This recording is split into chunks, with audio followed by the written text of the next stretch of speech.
Hey guys, I did a Q&A on Instagram probably like a month and a half ago, but a lot of things have happened the past month, and I'm finally gonna do my end of the year Q&A. What are some motivating distractions? Some things that I use to like put off work but are also like helpful to get there. I watch a lot of college vloggers and like productivity YouTube. So people who are like going to college and do like day in the life. So people who are like studying and people who do like work day prep stuff.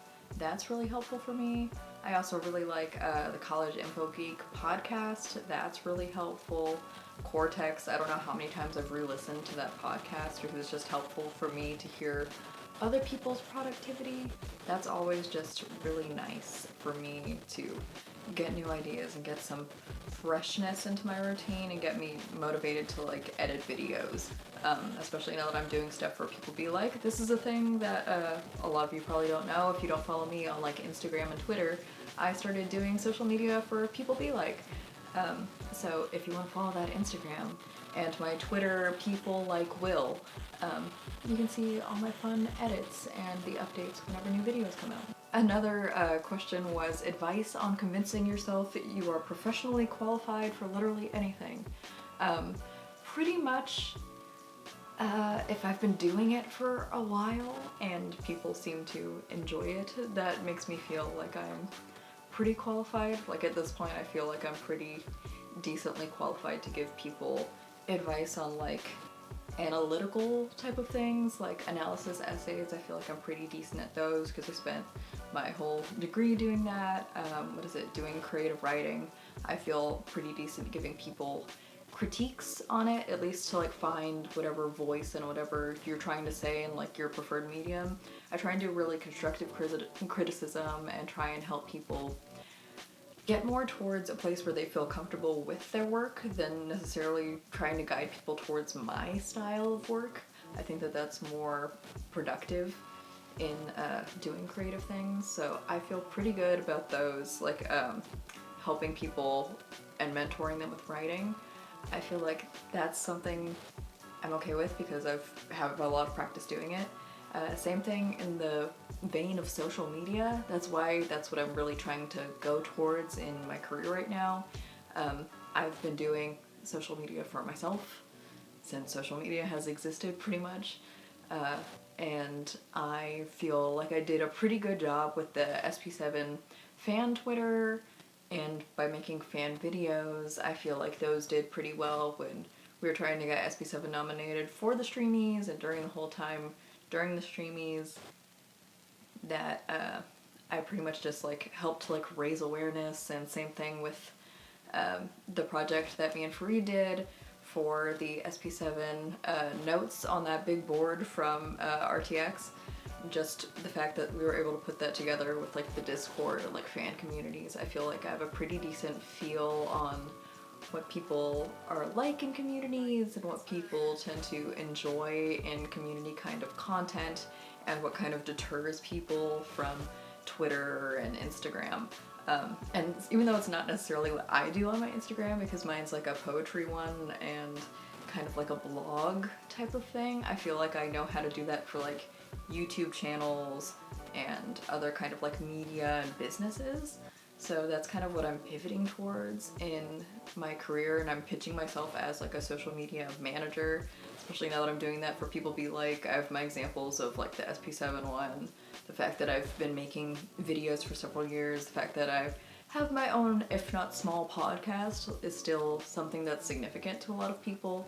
A lot of people just want you to be able to say that like, I taught myself how to do this, or I learned how to do this on the job, and that you're not completely fresh to something. As long as you have an inkling of a lot of stuff and say that you work really hard, then a lot of people will give you the benefit of the doubt. I found in my last job, I knew like this much about Excel and about YouTube analytics, and they pretty much just threw me into the deep end when my other coworker dropped out of our job, and I had to take on his job as well as mine as like a graphic designer. So I did a lot of like web and editing, and I did a lot of analytics and collecting data And that was something I really had to figure out on the job and to teach myself how to do. So pretty much if you've done it a lot, if you're willing to learn it, then I feel like you're making an effort and you can say that this is a thing you know how to do and you can put that on a resume. What system and what type of games do I play on Twitch? I typically play games on my PC, and I typically play things like Fortnite.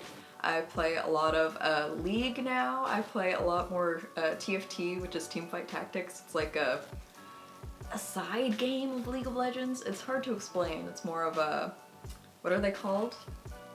Auto chess? It's an auto chess game. But I really enjoy TFT. League, not as much. I really like this season of Fortnite. It's really interesting, and I just got a Switch for Christmas. I'm still trying to figure all the games out on the Switch right now. I have a hard time getting the hang of the controls for Fortnite on the Switch right now, but I just got Pokemon.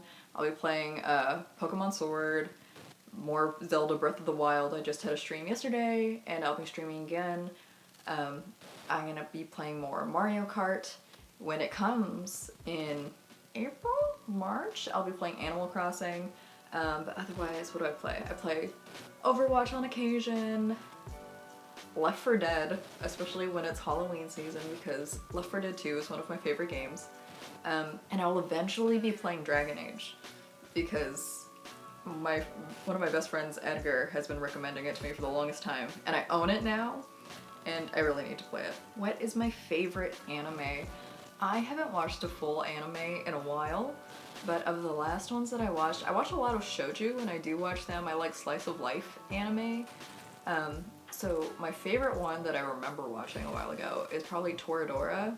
I recently read a book called When Dimple Met Rishi, and it had a very similar vibe to it in the dynamic of the couple. And so I would highly recommend Toradora to people, and I think that that's probably my favorite in the most recent years. What is my favorite tea flavor? I have really enjoyed hibiscus tea. Hibiscus tea with mango syrup, and then some kind of like mixed berry in there. There's some kind of Starbucks drink that I think is like the berry or something. Berry hibiscus. Something along those lines. But also I just have this like mango syrup that I put in hibiscus tea, and I put blueberries in there sometimes, and it is delicious. Quite a few people ask me what's my favorite poem I've ever written, and if I have a hard time deciding between favorites, or if I can even pick favorites. I had to think about this one for a while, but I'm pretty sure that my favorite poems are still when I took Natalie Diaz's poetry workshop, and I wrote In the City in Which I Love You, which is one of my longer poems, and Throw Away Old Maps, which is another one of my long poems. There is just some kind of like energy that's in both of those poems that I haven't been able to recapture since that class, and I really enjoy them. I like to mess around with my style a lot, and I feel like during that class I dove deeper into a different style that I haven't been able to figure out since then. But I don't know, I also like where my poetry has gone since then, and the weird places it goes, and how sometimes it gets really graphic and gory and just strange, and how different it can be for people to interpret it. I feel like those two poems in particular, I feel like In the City in Which I Love You and Throw Away Old Maps, I feel like they're more straightforward poems, and they're kind of visceral in like a short story kind of way. Like it's very much a sense of place, and I always like to do that in my poems, but those are just a deeper version of that, if that makes any sense. But yeah, I don't like to pick favorites a lot of the time, just because it's how a lot of people usually feel about like new and old work. Is like, I like the stuff that's the newest just because that was the stuff that I've enjoyed most recently, and it's closer to where I am at the current time. Would I consider streaming a night of poetry reading or a book club? I don't think enough people would be interested in the books that I want to read is truly the problem. Just because like even with book clubs in like real life that I've been in, everyone tends to be like, oh, I can't afford that book, or I don't have time for it. And while I love my audience and I love having like a small community of people, I really don't think that all of us are gonna enjoy the same kinds of books. Like, I read The Secret History, which was like a 500-page book. When Diplomat Rishi was like a much smaller book. And I don't know, one is like this like murder mystery, really academic kind of like weird book, and then this other one is just like this really like wholesome, straightforward teenage like romance. And what else do I read in between there? I read a lot of productivity books. I read a lot of like self-help stuff in like audiobook form. And I hate most of those, so I don't know if I could ever get anyone to commit to those. And then poetry reading, I feel like I try and do that whenever I do my poetry editing streams, because I always end up reading like new drafts that I've been working on, and then as I'm revising them, I do those readings. But reading like other people's, I don't know. I also feel like that's like a copyright issue. I don't think that that's okay, probably. But if I pick here and there of like my favorite poems, that's probably okay. So maybe. And then how is the job search going? My job search is going. I pretty much haven't heard back from anybody, which is never great. But I also keep switching as things have not gone my way in like the job search. So when I first started looking for jobs, I was primarily looking for jobs that were in writing and like copywriting jobs, and a lot of those just wanted like way too many qualifications and too many years of experience for who I am and for the pay grade too. Like, I don't understand how they're asking people with like 8 years of experience to be paid like $30,000. Ridiculous. But then I was pivoting towards graphic design after that, and then I still probably went through like a little bit of a break in between when I was looking for writing jobs and when I was looking for graphic design. So I probably didn't start looking for graphic design until probably like beginning of August. And then August through probably end of October, I was really looking for graphic design jobs, and that didn't really work out either. It was also a pay issue. People were pretty much paying what I would be paying at like a fast food place for what I would be getting for a full-time graphic design job. So there was one job that was asking for a screen printer, a photographer and video editor, and a graphic designer. All those things for $12 an hour. And I just wasn't going to be making my transportation money back. So there goes a lot of those jobs. So now I'm looking more towards marketing and social media like I was talking about. And I'm looking for places that will give me good benefits, good pay. I'm really being serious about the fact that I want a job that'll be like 8 to 5, 9 to 5, one of them. And then I'll go like 5 days a week. I'll have a good salary, and I'll be able to stream and make poetry and not have to worry about all of my fun, creative stuff being my actual survival income and what I'm using to pay off my student loans. Because I made a post about this fairly recently, right before Christmas, that my goals for 2020, I really want to be able to pay off my student loans without a problem. I want to be able to pay for some groceries every month, and then all of my Adobe and like iCloud subscriptions, and then any other bills that come up for like me and my mom. So that's probably like a good, the minimum is like $500 a month. Ideally, I'll be making at least like $1,000 a month. It's what you want from like a normal job. But if I end up getting like a remote freelance job again and working social media for someone who will like pay me a decent amount, that'll probably be somewhere between $500 and $800. So I'm still looking for remote jobs as of right now. There's one that I'm going to apply to probably tomorrow that my mom actually found for me when she was just doing stuff over the break. And they're a remote job, and they're pretty flexible hours, as most remote social media jobs are. So I'm probably going to be looking into more jobs like that, looking into Upwork again, because the last time I did that, it was for more copywriting, editing, stuff like that. And I haven't done it since I've been more into graphic design and social media.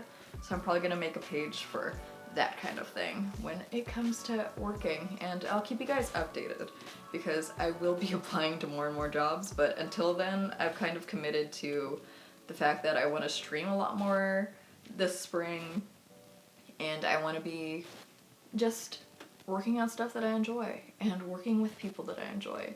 So I also want to reach out to more creators that I really like and ask them to be on the podcast, or ask them to do like collaborations on social media with like whatever they do. So I have some ideas for what I want to do with my free time in the new year, and I think that that's pretty exciting, although I would like to be making money before March. Before end of March is like, that's like the deadline to like get any kind of income that is coming in regularly. Do I enjoy free writing sessions? I really do, especially when I have writer's block, which was another question. When I have writer's block, I'll do like free writing sessions that are more like how Maiga had done hers, and how she had suggested like setting up your bullet journal. So when I do like those random word generators and I just pick a word and I like make myself write for 5 or 10 minutes and just write a poem on that, those really help me get out of just a rut. And I kind of write those until I feel like I'm out of that. And then once I kind of run out, that is usually the time for me to be more into my own writing, and I usually have an idea of what else I want to write at that point. Which, when I have just normal writer's block, if I don't want to be doing those exercises, I'll also read a poetry collection. So I'll grab one of the ones that I have, or I'll go on like Libby and like get a library book, and I'll just read through a collection. And then once I'm done with that, I'll usually have some inspiration for like how someone else describes stuff. Just really helps me get out of my own head and my own thoughts and think of things in a new way. So I highly recommend that for whatever genre you're working in. I kind of touched on this with the "where's my job search going" question, but this question is, where do I see my freelance work going? And my freelance work in the new year, I see it really as more of a enjoyment project thing, like my passion projects. I hope that all of those end up being like freelance and like working with like certain creators for like more of a limited time basis, or as like a consulting kind of thing.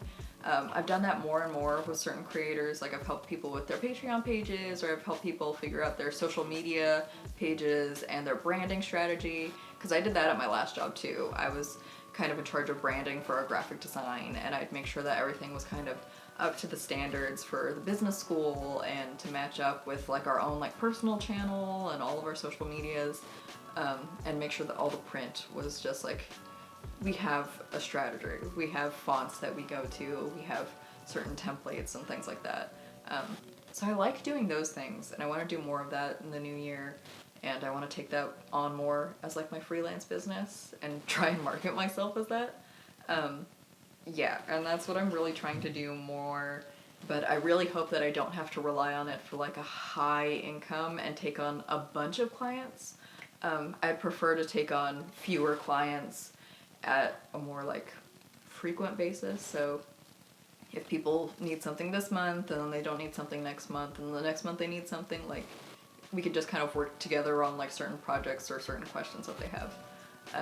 But yes, I would like to have more freelance stuff in the new year, but also not rely on it for money. Do I plan on learning a new hobby in 2020? Not any kind of, well, scratch that. I was about to say not any kind of hobby. I have this 3D printer that my Thea's boyfriend got me for Christmas, so I'm probably gonna figure out at least some relative amount of 3D modeling. I did some summer before this last one, when I was in a graphic design class, and I worked in Maya. I haven't worked in Blender probably since like 2012, 2013, but if I figured out Maya, I don't think Blender should be as hard these days, so I'm probably gonna try that out and make some things. But there was another question from the same person that was kind of along these lines. What is something you would like to attempt, either personal or professional, in 2020? So it's along the lines of the hobby thing. I would like to figure out how to at least basically code in HTML, CSS, and Java, because those are the things that come up most often in my kind of job, like in marketing and in kind of graphic design. A lot of the times they'll have you work on like the basics of a website, So that's what I did at my last job. It was mostly me just clicking around and messing with things until they worked or until they broke. And I would really like to actually know the inside and out of basic coding. And then what is a personal something I would like to attempt in 2020? In 2020, I would like to be published. I would like to be published in at least a magazine or journal. I'm working on lots of poetry, as you guys have probably seen like this past fall. I've been trying to write more. I took a little bit of a break since this past month has been chaotic, but I'm getting back into it, and I'm gonna probably do a big writing day this next week, or even tomorrow, because I'm just gonna put up this video, and then I don't have any plans for New Year's Eve. So I'm gonna work on a lot more poetry. I'm gonna really narrow down my list of like ones that I want to submit to every month. I want to be submitting at least to a publication or 2 publications every month, so that I can just be like, okay, every month there's gonna be like $30 that's gonna go to like submissions, and we're gonna pay that, and we're gonna submit these. There's gonna be like no backsies. Like, we must, whatever is ready at that time, we're sending it. Because I go through a couple of revision processes, and I just really need to streamline things a lot more, because I have a lot of stuff that I have done and I have edited, and sometimes I'll be like, that's too old, I need to send new stuff, and I really don't. I have old stuff that I really like and that I've revised and is good enough to be sent out, so I need to just let it go and submit more often, so that I can hopefully be published and then hopefully be considered for bigger prizes and contests and publications next year.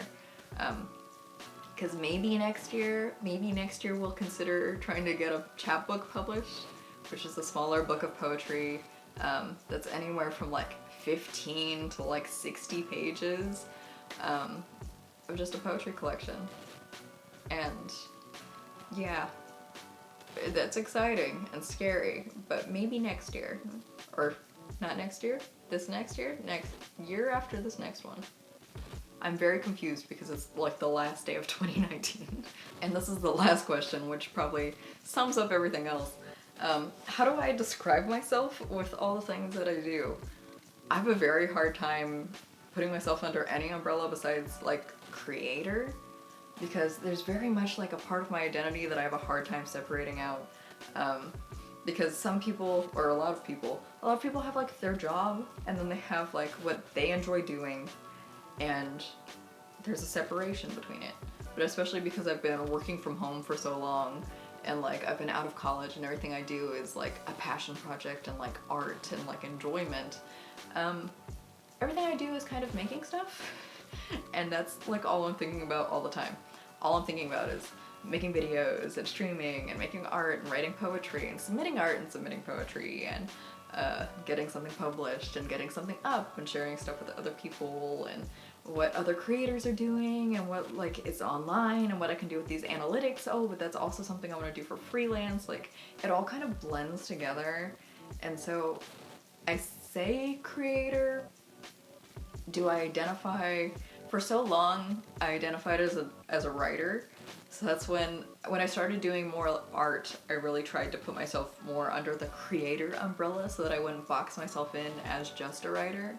And I think that works now, especially because I'm going more towards marketing and social media as well, and like the business side of things. And I don't want to be just boxed in. I like being my little jack of all trades person. I feel like I do a lot of things, but I feel like I also do a lot of them pretty well. I like being my little one-man band. It's not terrible and it's pretty enjoyable. And I especially enjoy doing it for other people. Like, I enjoy the People Be Like project in social media more than I enjoy doing my own social media, just because it's someone else's stuff and it's someone else who I've been following for a long time, and there are videos that I get to watch and enjoy and make copy and do hashtagging and sharing for, that I'm not as close to. And if you're not a creator, I don't know if you can understand like how it feels to be like so connected to the stuff that you make. Like when you put it out there, it's just, and you have to like figure out how to like tweak it and how to shape it and how to be like, it's presentable now and I'm gonna let it go. And having that eye for your own stuff is very difficult, and it's why I don't make as many videos. It was also kind of part of my New Year's resolution that like for this channel, I'm only gonna make videos when I really want to. I'm not gonna be like, I should make a video. I'm gonna make videos when I want to. And so I'm gonna be streaming a lot more.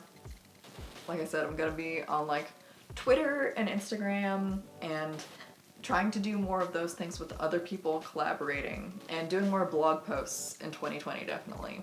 But YouTube is gonna be more of a, I really wanna make this video, which is what happened with this. I finally did it for the new year because I just felt like there were a lot of questions and there was a lot of stuff I wanted to catch up on and talk about. And I'm glad that you guys are here for whatever you like to see from me. And I hope that you'll stick around and see the stuff that I have in the new year. And see however this whole crazy creator freelancing job search goes. But I love you guys. And I hope to see you soon. Bye-bye!